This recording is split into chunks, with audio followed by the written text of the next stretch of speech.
Hemos comenzado con un buen tiempo y vamos a seguir en la misma línea en el nombre del Señor. Amén.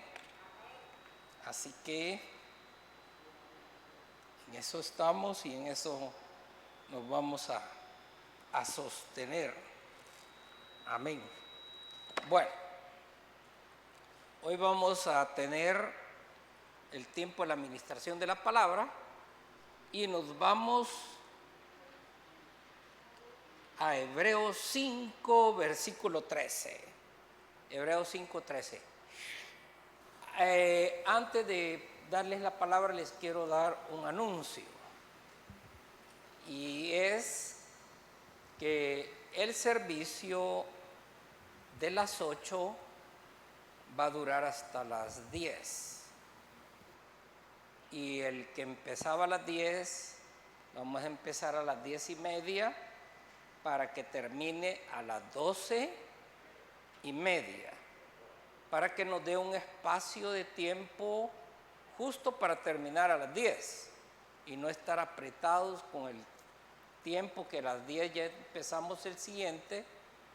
Entonces terminamos a las 10 y el otro servicio comenzaría a las 10:30 para el próximo domingo. Así que les aviso por si acaso cambian de horario, ¿verdad? Pero si están a las 8, ahí nos mantenemos prácticamente iguales. Amén. Bueno, vamos a la lectura. La palabra dice: pues el que se alimenta de leche sigue siendo bebé y no sabe cómo hacer lo correcto. Ok. Cuando el Señor ya había resucitado y los discípulos se habían dispersado, entonces el Señor estaba en el lago y Pedro llegó, conversó con él un rato, comieron un poco y luego el Señor le dice a Pedro: Pedro, ¿me amas? Y Pedro le contestó rápido: sí, Señor, te amo. Pero vino el Señor y le volvió a preguntar.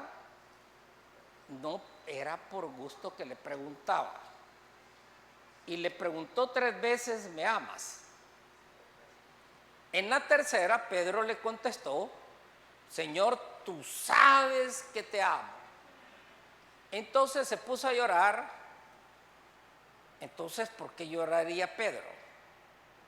Posiblemente Pedro lloró porque no había entendido la pregunta y él estaba dando una respuesta rápida, pero cuando ya él entendió lo que el Señor le estaba diciendo, él dijo: tú conoces todas las cosas y tú sabes que te amo.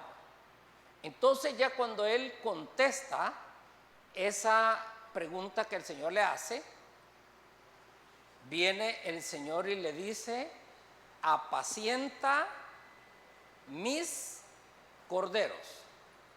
Apacienta mis corderos. Ahora, usted tiene que saber lo siguiente: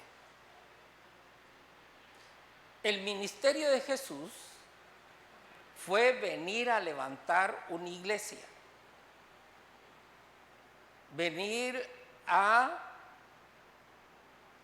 levantar lo que estaba caído y enseñar cómo vivir el reino de Dios aquí en la tierra. Entonces viene y ya que él había pagado el precio y que todo estaba preparado y estaba listo, le dice a Pedro: apacienta mis corderos. Pero cuando le está diciendo apacienta mis corderos, le está diciendo: por lo que yo di la vida, por lo que me costó toda mi sangre. Eso es lo que te estoy pidiendo, que los apacientes. Entonces, cuando uno trabaja en agricultura y le toca apacentar, uno está pendiente de que los animales, si les da mucho el sol, hay que llevarlos un momento a que tomen un lugar donde ellos puedan refrescarse. Tienen sed, uno tiene que estar pendiente de llevarlos a que tomen agua. Se llenan de bichos, hay que estar pendiente de estarlos desparasitando. Un animal los ataca, hay que defenderlos, pero si ya fueron atacados, hay que estarlos curando. Eso es apacentar. Eso significa apacentar. Pero ¿qué más significa apacentar? Apacentar es estar pendiente de que estén saludables. O sea, que coman, y se hace un programa de vitaminas y minerales para estarlos alimentando, para que vayan teniendo peso y estatura de acuerdo a su crecimiento. Entonces, apacentar prácticamente le está diciendo, si lo dijéramos de manera individual, aquí te entrego este grupo de hijos para que los eduques, los críes y los cuides. O sea, apacentar es como que le está diciendo, aquí te dejo un grupo. Pero ¿cuál era el propósito de Dios cuando vino a la tierra? Levantar un grupo de gente que Él la iba a educar, que le iba a enseñar el reino, que iban a conocer el reino, un nuevo estilo de vida, y a eso fue lo que el Señor vino. Ahora, cuando yo leo esta palabra escrita por un autor que nadie lo conoce, todos decimos que fue Pablo, que fue Apolos o fue Lucas. No sé, al final nadie tiene la verdad absoluta. Y dice el autor de los Hebreos, pues el que se alimenta de leche sigue siendo ¿qué? Bebé. Vea, un día un padre de familia tomó una decisión. Al ver que a los niños les gusta lo dulce, y ellos siempre estaban pidiendo dulce, ¿verdad? Entonces dijo, bueno, vamos a hacer un convenio durante esta semana. Porque cuando a los niños se les servía sopa, ¡ay! Guácala, decían. No querían sopa. Les daban otro tipo de verduras, tampoco querían las verduras. Entonces, ¿qué era lo que ellos se iban rápido a los postres? Entonces, el papá les dijo, vamos a hacer una semana donde no va a haber comida. Vamos a darles de comer a ustedes solo lo que a ustedes les gusta. Y ellos felices, ¿verdad? Dijeron, qué bueno, ahora vamos a comer bien esta semana. Y el papá les llevaba los galones de sorbete para que desayunaran sorbete, almorzaran sorbete y cenaran sorbete. Y ellos comían comida que usualmente se servía. Pero los muchachos tenían solo sorbete los 3 tiempos. El primer día se lo comieron. El segundo día, desayuno, sorbete. Almuerzo, sorbete. Cena, sorbete.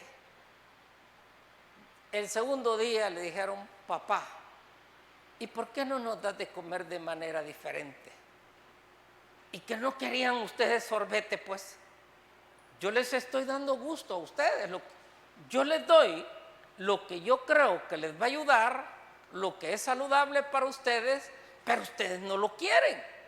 Entonces ahora yo les estoy dando lo que a ustedes les gusta. ¿Y qué ha pasado?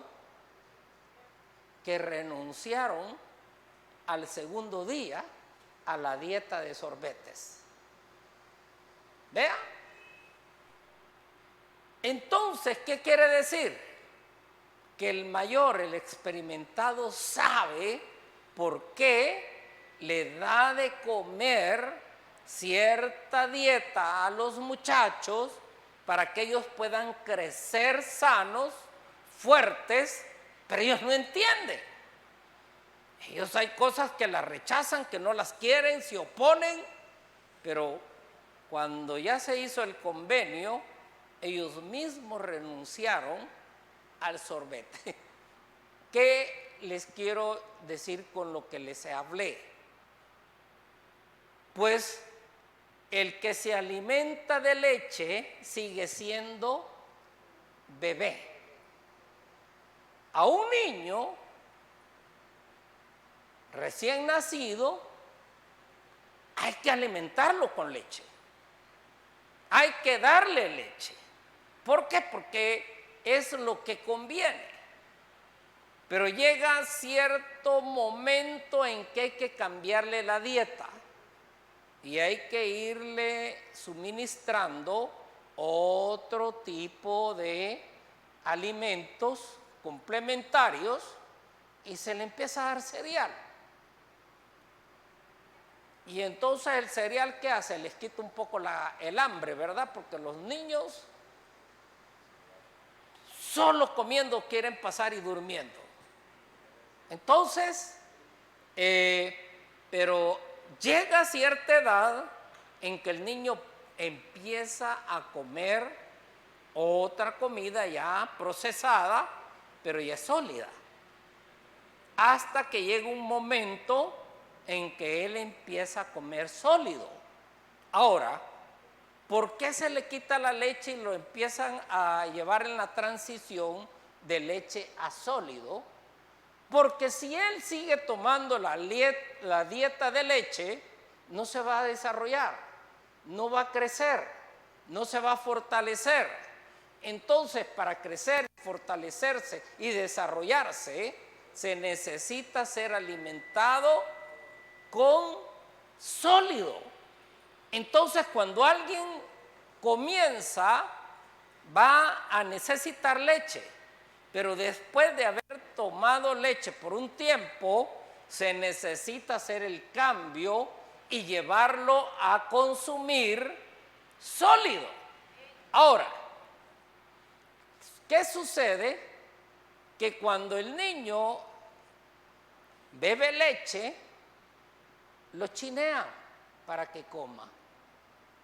Venga, y lo tienen en el regazo, pero cuando él ya empieza a crecer, lo sientan a otro lado y ya no lo chinean para comer. Y sigue creciendo. ¿Qué pasa después? Ya no le dan de comer, le sirven la comida. Y él solo tiene que ir aprendiendo a comer. ¿Y qué pasa más adelante? Que le dicen, tengo hambre, prepárese algo y coma. Entonces, va pasando de un nivel a otro nivel, a otro nivel. En el mundo espiritual, cuando ya alguien se sirve solo, es que se considera un discípulo. Amén. Un discípulo.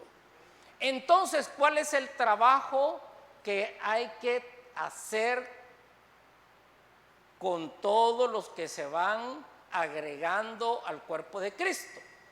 Ellos llegan bebés, pero se van discipulando hasta que ellos llegan a buscar la comida por sí mismos.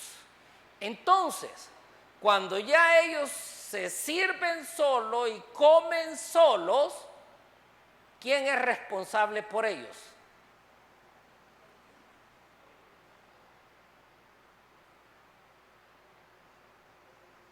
Mire, si su papá ya no es responsable por usted,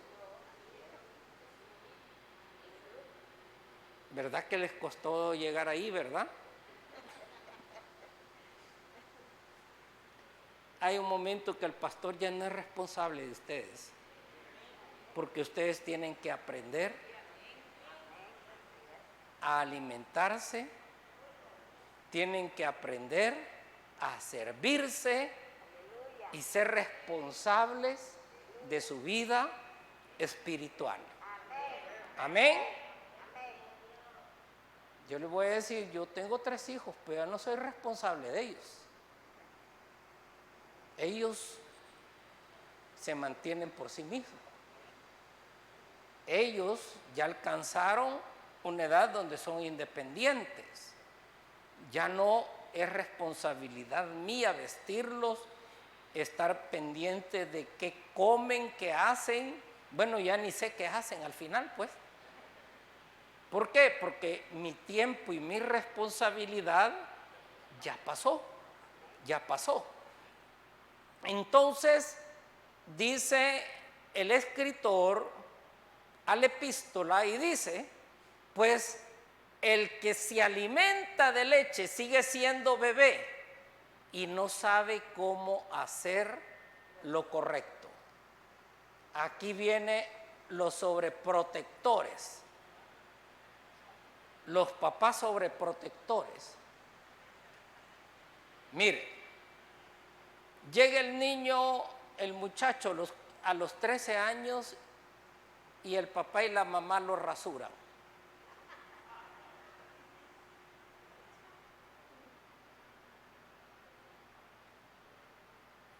Y ellos están pendientes de hacerle todo al niño porque no se han dado cuenta que ya es época y es momento que lo vayan soltando. Bueno, cuando uno lleva a los niños a la escuela, los lleva de la mano y bien agarrados porque uno sabe que se pueden pasar la calle en un abrir y cerrar de ojos. Y entonces usted los agarra y cuántos incidentes uno se dio cuenta que se libraron si uno no hace y toma esas medidas. Pues de muchas. Pero ya luego que ellos van creciendo, ya no quiere que usted les agarre la mano. Se quieren soltar. Y usted los quiere agarrar y ¿qué hacen ellos? Ya no me agarre. ¿Por qué? Porque les da pena. Les da pena, ¿por qué? Ellos quieren crecer. Ellos quieren crecer, ser independientes. ¿Y qué más quieren los muchachos? Trabajar. ¿Por qué? Porque ven que el papá y la mamá gastan pisto. Y compran cosas y ellos quieren cosas y necesitan y dicen que galán ser independientes. Pero ya luego uno cuando vive eso se da cuenta que la mejor vida es cuando uno es niño. Cuando todo se lo dan, cuando todo se lo hacen, cuando usted no paga recibos, cuando usted no le toca ir a hacer súper, sino que todo se lo sirven en la refrigeradora. Y esa es la mejor vida porque uno vive solo para comer y para jugar. Entonces, cuando ya empezó usted a trabajar, se acabó la buena vida. Entonces empezamos ya a otro nivel de vida. Pues entonces, en los caminos del Señor, nosotros tenemos que ser enseñados de manera correcta. De manera correcta. ¿Para qué? Para que no nos quedemos bebés espirituales. Ahora, ¿qué es el bebé espiritual? Ore por mí. Puede orar por mí. Me puede visitar.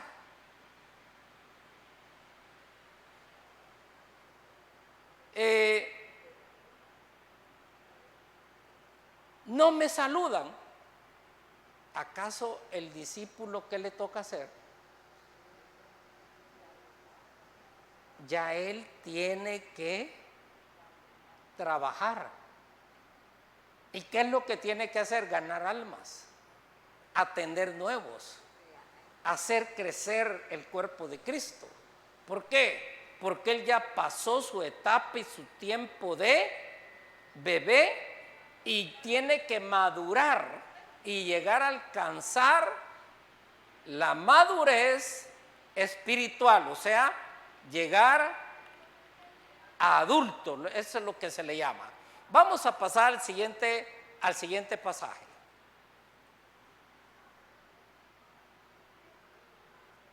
¿Estamos en el siguiente? Ahí. Hebreos 10, 16, 17. Este es el nuevo pacto que haré con mi pueblo en aquel día, dice el Señor. Pondré mis leyes en su corazón y las escribiré en su mente. Después dice, nunca más me acordaré de sus pecados y sus transgresiones. Vea, usted sabe, todavía la iglesia tiene un lío que tiene que ir saliendo de él. La iglesia es enseñada prácticamente la ley y se nos enseñan un montón de prohibiciones y nos dicen que no tengo que hacer, que no tengo que hacer, que no tengo que hacer, que no tengo que hacer, que está prohibido, que es lo que está prohibido. Pero todo eso son reglamentos humanos, pero no son cuestiones que tienen que ver con la gracia, con el reino de Dios, porque el reino de Dios es la gracia de Dios. Ahora, sucede que había una señora, esto lo escuché yo en una convención, que había servido toda su vida.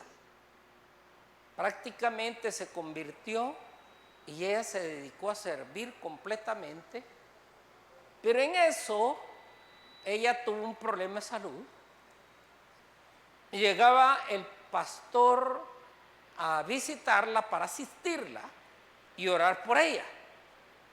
Y bueno, ella estaba bastante delicada de salud y estaba el pastor conversando con ella y viene ella y le hace una pregunta. El pastor se llama Rick y le dice: Rick, ¿y tú crees, le dice, que yo soy salva? Y tenía casi 50 años de estar en la iglesia. Y después de tener 50 años de estar en la iglesia, le pregunta al pastor: ¿y tú crees que yo soy salva? Y le dice él: ¿por qué me preguntas eso? Es que fíjate, le dijo, que yo me acuerdo que hice esto, hice aquí, hice allá. Y le empezó a decir cosas de su pasado. Entonces viene el pastor y le dice: oíme, le dijo, eso está en tu mente. No has logrado renovar tu mente, y eso está en tu mente, y eso que está en tu mente te está acusando y te está condenando. Pero sabe algo, que cuando el Señor llegó a tu vida, todos tus pecados fueron perdonados. Y Él no se acuerda de ellos. Así que sácalo de tu mente y no estés pensando, porque no hay ninguna duda de que tú eres salva y que vas a la presencia del Señor. Entonces ve usted cómo la mente puede atacar y empezar a hacer preguntas y ponerle en una situación difícil donde usted no sabe a dónde va. Entonces, ¿por qué razón? Dice la palabra, mire, este es el nuevo pacto que haré con mi pueblo. ¿Por qué? Porque ellos tenían la ley. Entonces, ya no es la ley. Olvídese de los 10 mandamientos. No tienen que ver ya los 10 mandamientos, aunque los pongan en cuadros bonitos y los metan en la sala o les hagan un altar. Ya los 10 mandamientos se acabaron. Entonces, ¿qué pasa? Viene y dice el autor de la epístola, que va dirigida a los judíos, porque los hebreos son los judíos, y dice: este es el nuevo pacto que haré con mi pueblo en aquel día, dice el Señor. Pondré mis leyes, ¿en dónde? Acuérdese que eso estaba escrito en piedra, las leyes de Moisés. Y viene y les dice: pondré mis leyes en su corazón y las escribiré, ¿en dónde? En su mente. O sea, el corazón se comunica con la mente. Después dice: nunca más me acordaré de qué, de sus pecados. Nosotros no estamos en la ley, estamos en el nuevo pacto. Entonces dice: nunca más me acordaré de sus pecados y sus transgresiones. Amén. Entonces esa mujer estaba siendo atormentada, pero ¿quién le estaba poniendo esos pensamientos en la cabeza? Y ella se estaba acordando de cosas de años atrás, y eso no la dejaba en paz. Y el pastor le dijo: tú has sido perdonada. Es tu mente la que te está acusando, pero no es Dios el que te está acusando.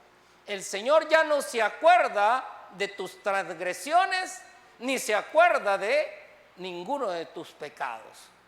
Tú vas para el cielo, le dijo. Amén. Ahora, hermanos, esta es una tarea. Apacentar significa enseñar correctamente también a las personas. Vea, yo le voy a decir, cuando empecé en el ministerio, yo estudié 6 años en el Instituto Bíblico. 6 años, yo fui a pagar el precio, a sentarme allí y aprender. Aprendí cosas buenas y cosas malas, pero habían cosas buenas que aprender. Ahí usted va a oír a homilética, hermenéutica, los libros poéticos, y va a empezar a escuchar que el Pentateuco, y bueno, un montón de cosas que le enseñan a uno, pero algo le va a servir, le va a ayudar. Después de eso, yo fui a cantidad de seminarios, y no eran de choto, eran pagados. Asistía, venían personas de fuera del país que venían a dar seminarios, y yo iba a recibir los seminarios. Luego empecé a ir a recibir seminarios. Yo he recibido no menos de 120 seminarios en los Estados Unidos. ¿Cuánto me costaba cada viaje a los Estados Unidos? Boleto, hotel, estadía, carro, porque donde iba, a mí no me iba a traer parientes ni me llevaban a su casa. Yo pagaba hotel, pagaba boleto, pagaba mis alimentos, y el carro para andar de un lado para otro haciendo lo que se tenía que hacer, y póngale que de barato eran 3,000, ponga 120 por 3,000, eso ha costado una parte de mi capacitación. Y luego que me metí a estudiar un doctorado y terminamos el doctorado. Por cierto que yo hice la tesis con el doctor Jerez. Entonces, hermano, y no paramos de aprender, no paramos de seguir. Hermano, esto no es una cosa que es una casualidad. Usted es llamado, pero usted tiene que también invertir, tiene que prepararse. Y cuando uno ama las cosas de Dios, uno está dispuesto a hacerlo. Ahora, la capacitación no es un gasto, es una inversión. La gente lo ve como un gasto, pero es una inversión. Cuando usted va a la universidad, usted está invirtiendo, no está gastando. ¿Por qué? Porque eso le va a dar un nuevo nivel, le va a dar un estatus diferente. Y si se invierte, uno se limita de algunas cosas. Los compañeros de uno a lo mejor andan en la Gran Vía y usted estudiando, haciendo tareas y no puede ir. ¿Qué otra cosa sucede? Que anda sin pisto uno en la bolsa, porque todo se va en andar sacando fotocopias y andar comprando libros y cosas que no lo dejan a usted, pero después eso a usted se le va a volver rentable. Usted va a ver el fruto. Es estudiar, no es un gasto, es una inversión. Entonces, usted ve que esta mujer tenía casi 50 años de servirle al Señor, y ¿qué pasó? Ella estaba dudando de si era o no salva. Amén. ¿Qué significa? Que la enseñanza que ella había tenido no había sido lo suficientemente clara, contundente, para que ella supiera cuál era la voluntad de Dios para su vida. Amén. Ahora, seguimos con el otro pasaje que tenemos ahí. Romanos 3:27, ¿verdad? Romanos 3:27. ¿Podemos entonces jactarnos de haber hecho algo para que Dios nos acepte? No, porque nuestra libertad de culpa y cargo no se basa en la obediencia a la ley, está basada en la fe. Si usted ve, dice, ¿hemos hecho algo para que Dios nos acepte? No, no. Y esto va dedicado para aquellos puritanos. ¿Se acuerdan de cuando llega el fariseo y se para? Yo no soy como aquel.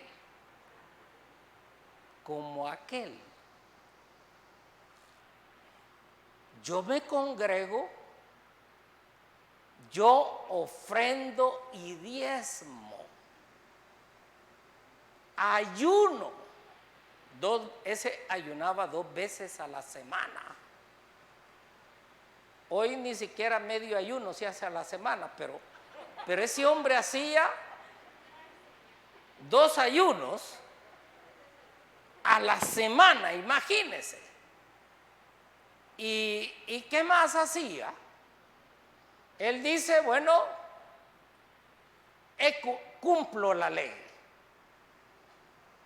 Entonces, estaba el otro que había llegado todo acabado, en todo sentido, pero el hombre llega diciendo, yo soy un pecador, estoy arrepentido, y ni siquiera levantaba la cabeza de vergüenza que sentía.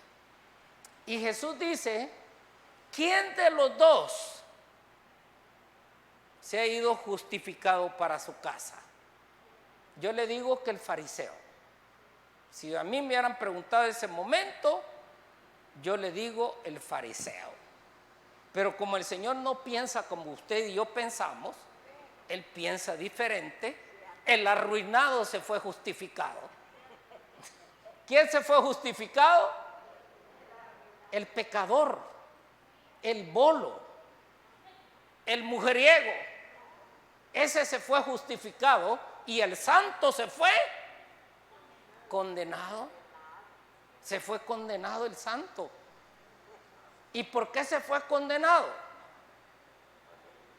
Porque se había elevado. Él era el espiritual mirando a todos por debajo y el elevado. Entonces dice el Señor, el que se exalta será humillado y el que se humilla será exaltado. Mire, en esto hay que tener cuidado. Muchos se creen salvos y están fregados. Sí.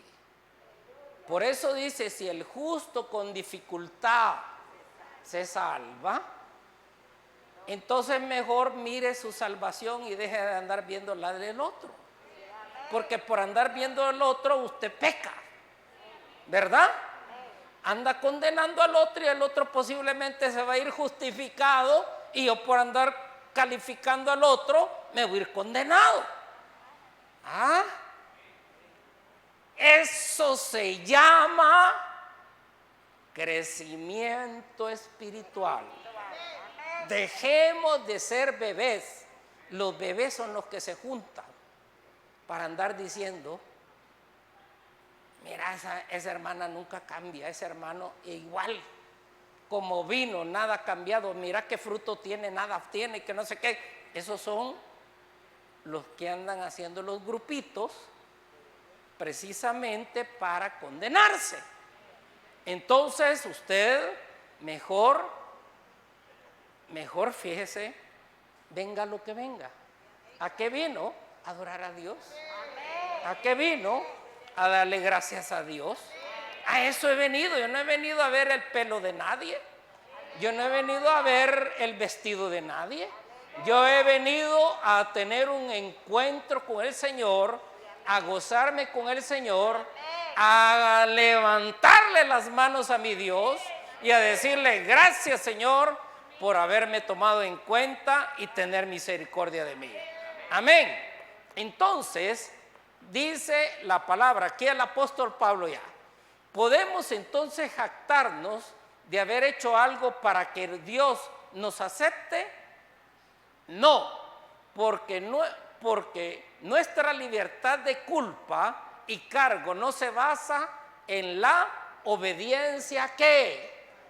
A la ley. Está basada en la fe. Amén. Pero si usted ve en la mayoría de iglesias, es la ley la que prevalece. Y meten a la gente en la camisa de fuerza a cumplir la ley, a vivir la ley, a estar pendientes de que otros cumplan la ley. ¿Y qué sucede con la ley? La ley fue abolida. La ley fue quitada. ¿Y qué es lo que prevalece ahora? La gracia y la fe. Hoy nos hemos salvado por la fe. La palabra de Dios dice, mas el justo por la fe vivirá. Amén. El justo por la fe vivirá. Ahora, aquí hay algo sobre la fe. ¿Ha visto usted cómo los mecánicos utilizan las herramientas? Mire, ellos solo ven una tuerca y dicen, tráigame la llave 10. Yo no entiendo cuando están haciendo eso. Y llevan la 10 y cabalcas en el tornillo.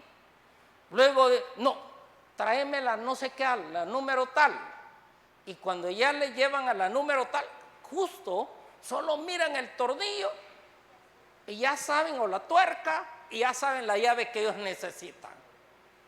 Eso, ¿por qué ellos llegan a conocer las herramientas que ellos utilizan para la mecánica? Porque es su oficio, amén. Y como es oficio de ellos tienen que familiarizarse con ¿qué? Con las medidas y las herramientas que ellos utilizan, amén. Entonces el mecánico se familiariza con las herramientas, amén. Ahora, el cristiano, ¿con qué tiene que estar familiarizado? Con la fe. Usted tiene que usar la fe como el mecánico usa las herramientas, amén. ¿Cuál es la herramienta del cristiano? La fe. Entonces, usted tiene que saber qué es la fe, usted tiene que saber cómo usar la fe, usted tiene que, como el mecánico sabe hasta dónde aprieta una tuerca, usted sabe hasta dónde tiene que usar la fe. Tiene que ser un experto utilizando la fe, amén. Esa es una labor y un trabajo del cristiano, amén. Ahora, luego que hemos visto esa parte, seguimos con la siguiente, ¿eh? Marcos 11, 22 al 24. Entonces Jesús dijo a los discípulos: tengan fe en Dios.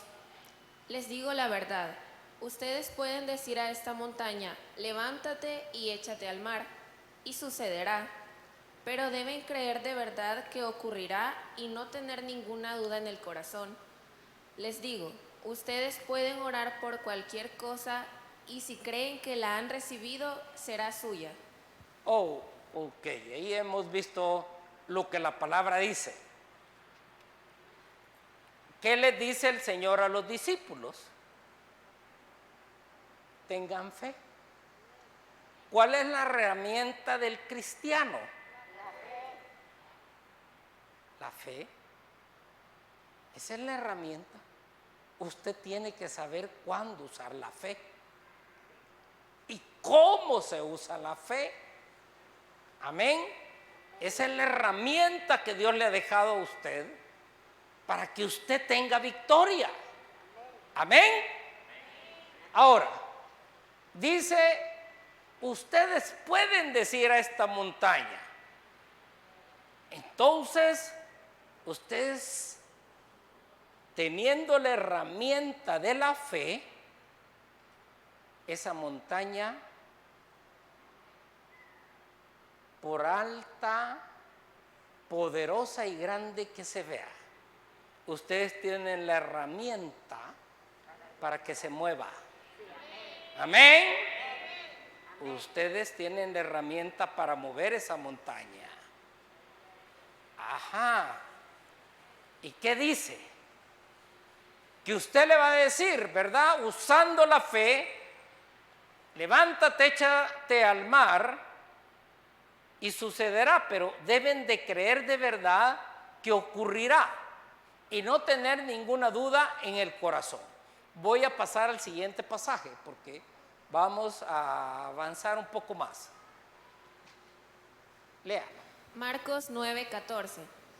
Cuando regresaron a donde estaban los demás discípulos, vieron que los rodeaba una gran multitud y que algunos maestros de la ley religiosa discutían con ellos. Aquí este pasaje es el del muchacho lunático que se los habían llevado los discípulos del Señor. Entonces los discípulos del Señor, habían 9 apóstoles y los 9 apóstoles no pudieron con el muchacho. 9. ¿Quiénes faltaban ahí? Faltaba Jesús, Pedro, Juan y Jacob. Pero cuando llegó Jesús, los otros no intervinieron. El que intervino fue Jesús. Amén. Mire, yo les estoy enseñando a usar la llave de la fe. Póngale atención a eso. Esos discípulos no sabían usar la fe y fracasaron con el muchacho. Jesús llega y él viene y habla con el papá, porque el problema del muchacho lo tenía el papá. Ya, no era el muchacho, era el papá el que tenía el problema. ¿Por qué? Porque era incrédulo. Era incrédulo. ¿Por qué no pudieron echar los discípulos el demonio del muchacho? Porque estaban luchando con la incredulidad del papá. ¿Y qué sucedió? Ellos no se enteraron. ¿Y por qué no se enteraron? Porque les faltaba experiencia. Exactamente. Entonces llega Jesús y se dirige no al muchacho, se dirige al problema. Era el papá el problema. Y le dice, ¿desde cuánto hace? Bueno, toda su vida ha sido así, le dice. Le dice el papá, se tira al agua, se quiere ahogar, se tira al fuego, se quiere quemar. ¿Y tú crees que yo lo puedo hacer? Le dice el Señor. ¿Qué está haciendo Jesús con él? ¿Qué está haciendo Jesús con él? Le está predicando. Le está predicando. La palabra de Dios dice, ¿cómo creerán si no hay quien les predique? Entonces ellos agarraron al muchacho y no le predicaron al papá. El papá era un incrédulo. Era un incrédulo. Mire, es por demás que va a pasar algo donde hay un incrédulo. No va a suceder nada. Entonces agarra al muchacho y le dice Jesús al papá, ¿tú crees que yo puedo hacer eso? ¿Y qué le contestó? No, ustedes son buenos en Biblia. Mirá, le dijo, realmente ayuda a mi fe, le dijo. Ayuda a mi fe. O sea, le está diciendo, yo no creo, pues. Pero ahorita que estoy hablando con vos, quiero cambiar esa manera de pensar. Quiero creer. ¿Y qué es lo que le pide? Ayuda a mi fe. Ayuda a mi fe. Cuando ya él dio el paso de creer, entonces, ¿qué pasó cuando Jesús agarró al muchacho y expulsó el demonio del muchacho? Se fue. Si él agarra el muchacho y empieza a trabajar con el muchacho y el papá iba a estar ahí, es por gusto, es por demás. Eso no se va a poder. Eso no se va a lograr. Yo ya lo llevé donde la Chani y la Juana y no pudieron. Ya lo tuve con estos que andan con él y nada tampoco. Él es por gusto, pero yo le he traído aquí solo para que no digan que yo no hice lo que me dijeron. Ese hombre era el factor de oposición para que se mostrara la gloria de Dios. ¿Y qué había que hacer con él? Predicarle el evangelio. Amén. Cuando él ya recibió el evangelio, recibió a Jesús, entonces el demonio rapidito se fue. ¿Ya? El demonio ya no se detuvo. Lo expulsaron y se fue rapidito. Amén. Entonces, ¿qué quiere decir esto? Si nosotros estamos en una situación donde vamos a estar con incrédulos, no va a pasar nada ni va a suceder nada. Hay que creer para que pueda suceder los milagros. Primero, la fe. Segundo, creer.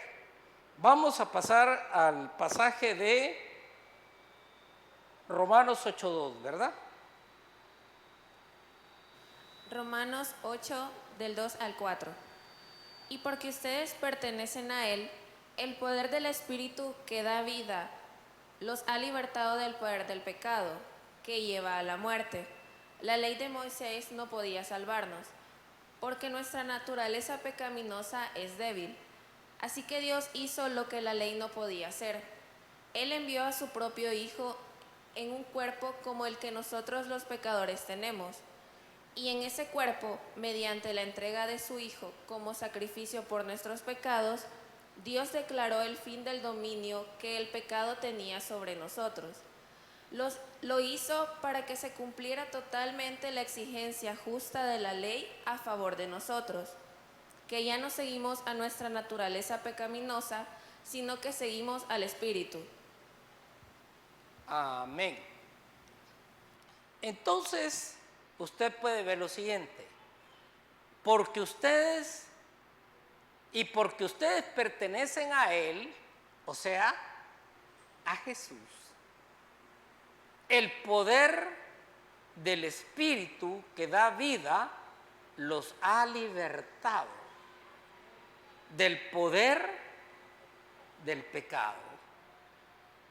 ¿Quién es el que hace posible la liberación del pecado? Jesucristo en el corazón. ¿Estamos en eso? Entonces dice que lleva a la muerte. Entonces, si Cristo está en usted, ¿qué muerte puede haber? Ya no hay muerte. Ya no hay muerte. Amén. Ahora, vamos la siguiente lectura. Santiago 1:27. La religión pura y verdadera a los ojos de Dios Padre consiste en ocuparse de los huérfanos y de las viudas en sus aflicciones, y no dejar que el mundo te corrompa. Hay una cosa, ya se pasó Hebreos 5.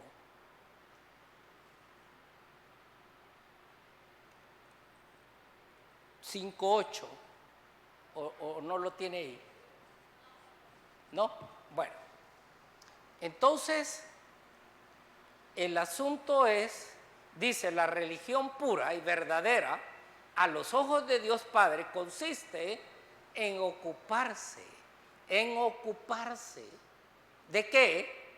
De los huérfanos, de las viudas, en sus aflicciones, y no dejar que el mundo te corrompa.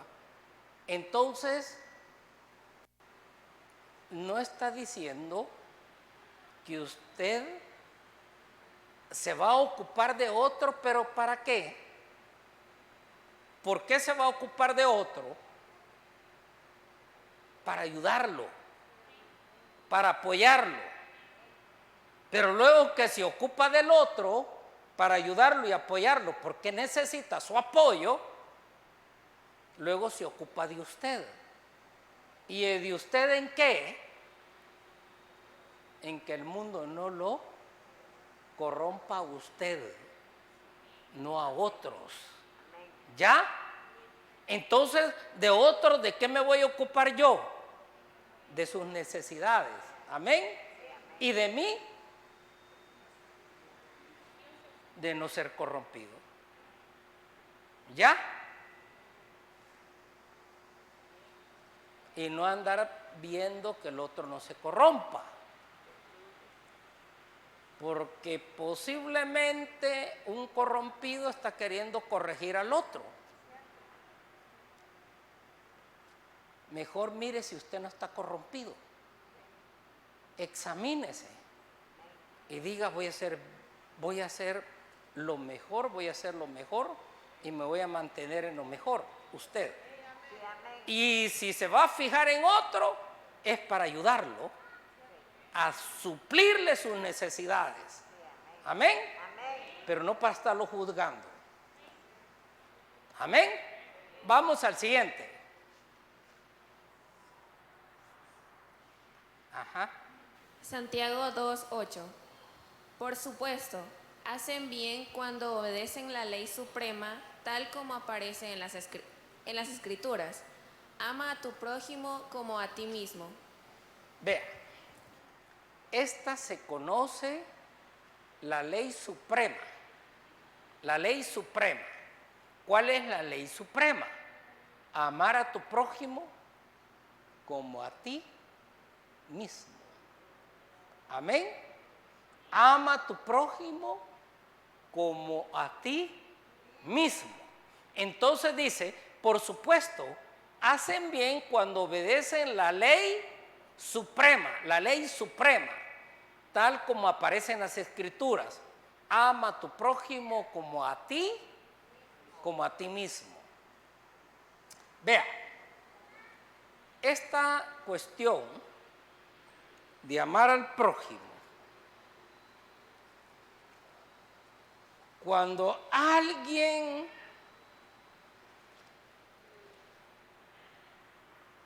va y pasa una consulta, y en la consulta le diagnostican, fíjese, este es bien clave, le diagnostican una enfermedad incurable. Usted tiene tal enfermedad y esa enfermedad es incurable. Inmediatamente que uno oye el nombre de la enfermedad, uno la asocia con la muerte. Amén. En ese preciso momento, usted tiene que tomar una decisión. Ya le dieron el diagnóstico, pero el que decide es usted. Fíjese lo que le estoy diciendo. El que decide es usted. El que decide es usted. Dice, voy a morir. Ya decidió. Ya voy a morir. Le dan el diagnóstico y usted dice, yo viviré. Usted ya decidió. ¿En qué momento se decide? En el momento que le dan el diagnóstico. Amén. Si usted sale achicopalado, si usted sale agachado, esperando que le levanten las manos, se las pueden levantar, pero usted está diciendo, me voy a morir, me voy a morir, me voy a morir. Y puede venir Jesucristo a orar por usted y usted se muere. ¿Por qué? Porque la decisión la tomó usted. ¿En qué momento es donde uno tiene que tomar la decisión si va a vivir o va a morir? Cuando le dice. Amén, es cuando le dice. Entonces, ¿por qué estamos viendo esto? Porque les estoy enseñando las herramientas. Herramientas para usarlas en el momento oportuno. Cuando ya salen achicados, con las manos llorando, derrotados, se entregaron a la muerte. Se entregaron a la muerte. Y puede hacerse cadena de oración, ayunos, vigilias, y estarlo visitando y asistiendo. ¿Y sabe qué va a pasar? Se va a morir. Pero si tiene hijos, ¿qué va a pasar con los hijos? ¿Qué pasa con los hijos? Los hijos llegan a odiar a Dios, llegan a tener resentimiento con Dios. ¿Por qué? Porque dicen, Señor, no lo sanaste, no le ayudaste, no hiciste nada por él. Pero si él no quería, si él se entregó, si él dijo, me voy a morir, Si esto la familia no lo entiende, la familia no es enseñada sobre esto, que el que recibió el diagnóstico se enlazó con él y decidió morirse, porque el diagnóstico es de muerte, pero también usted le puede dar vuelta. ¿Y cómo le da vuelta? Por la fe. Usted dice, yo no moriré, sino que viviré. Yo voy a salir en victoria. Yo no voy a ser alguien más en la lista del enemigo. Yo voy a glorificar a Dios con mi testimonio. ¿Ve usted qué importante es ser enseñados en la palabra de Dios de manera correcta? Porque ya después que ellos aceptaron el diagnóstico y lo tomaron, ellos lo creyeron. Ellos aceptaron la muerte. Y viene la iglesia y entra campaña de oración. Campaña de oración. Vamos y oremos por él todos los días. Hagamos ayuno por él. Pero ¿qué pasó? Por eso el pastor dice que llega donde el enfermo y le dice, antes de orar por ti, te quiero preguntar y contestarme con sinceridad. ¿Aceptaste la muerte o aceptaste la sanidad? Bueno, acepté la muerte. Está bien que me lo digas, porque yo le voy a explicar a tu marido y le voy a explicar a tus hijos que vos aceptaste la muerte. Porque ellos después van a resentir contra Dios que no te sanó. Tus hijos van a quedar resentidos con Dios porque no lo sanaste. Pero el que aceptó la muerte fuiste vos. El que se quiere morir sos vos. Y tu familia no tiene que quedar confundida. Si tú hubieras aceptado la sanidad de Dios, Dios te sana. Él no tiene ningún problema de sanarte. No importa el nombre de la enfermedad, no importa los exámenes que han resultado certificando la enfermedad. Dios tiene autoridad. Le ha sido dado un nombre que es sobre todo nombre, ante el cual toda rodilla se doblará y toda lengua confesará que Jesús es el Señor. Pero yo tengo que tomar una determinación. Yo tengo que saber usar la fe como los mecánicos saben usar la herramienta. Como los músicos utilizan los instrumentos. El cristiano tiene que saber usar la herramienta de la fe para aplicarla en el momento oportuno. Amén. ¿Por qué suceden esas cosas? ¿Por qué pasan esas cosas? Porque no hemos sido enseñados correctamente, adecuadamente. Y venimos, a uno sana Dios, a otro Dios no lo sana. Eso no es verdad. La palabra dice, y Dios y Jesús los sanaba a todos. A todos. ¿Y qué pasó con Lázaro? 4 días de muerto. Ese no fue sanidad. Fue una resurrección. ¿Qué es imposible para Dios? Nada.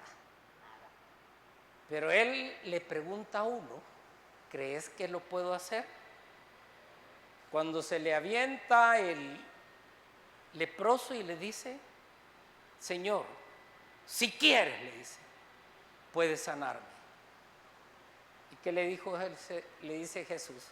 Quiero, sé sano. Quiero, sé sano. Pero ese tipo llegó dispuesto, llegó convencido. No había que convencerlo, él llegó convencido. Entonces usted ve que la voluntad de Dios es sanar. Amén. Pero yo tengo que quien él necesita mi consentimiento. ¿Y cómo consiento yo? Con la fe.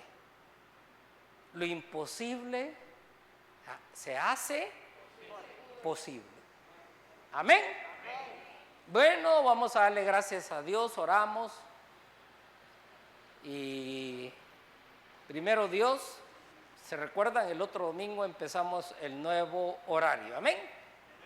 Bueno, oramos. Padre, te bendigo, te doy las gracias, Señor, por este tiempo de compartir tu palabra. Señor, hemos visto cómo el papá del muchacho era el problema para que el muchacho recibiera su sanidad. Él no creía. Pero cuando se le predicó el evangelio y Jesús le dijo, ¿crees que lo puedo hacer? Él dijo, ayuda a mi fe. Ayuda a mi fe. Inmediatamente Jesús procedió y su hijo se fue sano con su papá. Señor, como hijos tuyos, enseñados correctamente, debemos de dejar de ser bebés, niños en la fe, y tenemos que madurar, tenemos que crecer, y que no se nos olvide que así como el mecánico es experto en usar las herramientas, el cristiano tiene la obligación de ser un experto en usar la fe. Esa es nuestra herramienta que el Señor nos ha dejado para que lo imposible se haga posible. Y Señor, te doy gracias porque yo sé que tu palabra no regresa vacía, sino que obra para lo que tú la has enviado. Y Señor, yo te bendigo porque sé que cuando nosotros invertimos en sabiduría, esta paga bien. La sabiduría no es un gasto, es una inversión. Y qué bueno, Señor, que tengamos la oportunidad de tener este tipo de tiempos donde damos un valor agregado a nuestra fe. Crecemos y aumentamos. Y Señor, yo solo sé que en el momento que la prueba llegue, tu fe no falte, tu fe no falle. Ese es el momento culminante donde tú decides vivir o decides morir.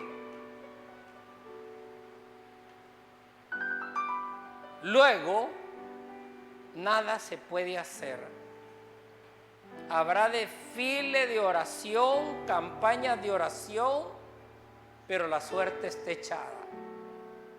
Porque alguien tomó la decisión de morir, ir a tu presencia. Ya no quieren seguir acá con nosotros. Pero bueno, Señor, tu palabra dice, te he puesto enfrente la vida y la muerte. Escoge la vida, escoge la vida.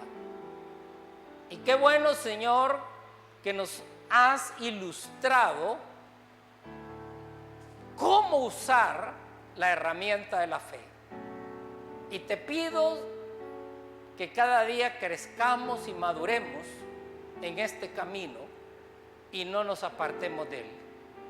Bendigo a todos los que han venido a acompañarnos y han estado durante este tiempo atentos, recibiendo tu palabra.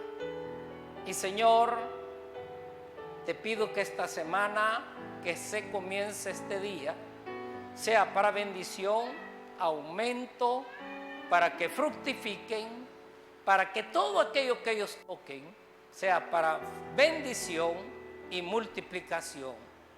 Bendice sus casas, bendice sus negocios, dale salud abundante a cada uno de ellos y que la fe crezca y aumente cada día en cada uno de ellos. En el nombre de Cristo Jesús te lo pedimos, Señor. Amén y amén. Dios les bendiga. Bendiciones. Amén.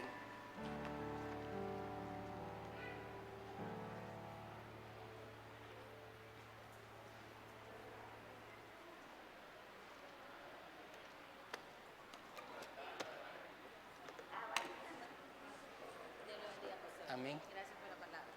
Dios le bendiga. Gloria a Dios, hermana. Hoy se va a presentar mi hija en la fe, Alicia Ortiz, viene con el papá y es fruto de puertas cerradas porque ella recibió el llamado estando en Reno, Nevada con Gloria.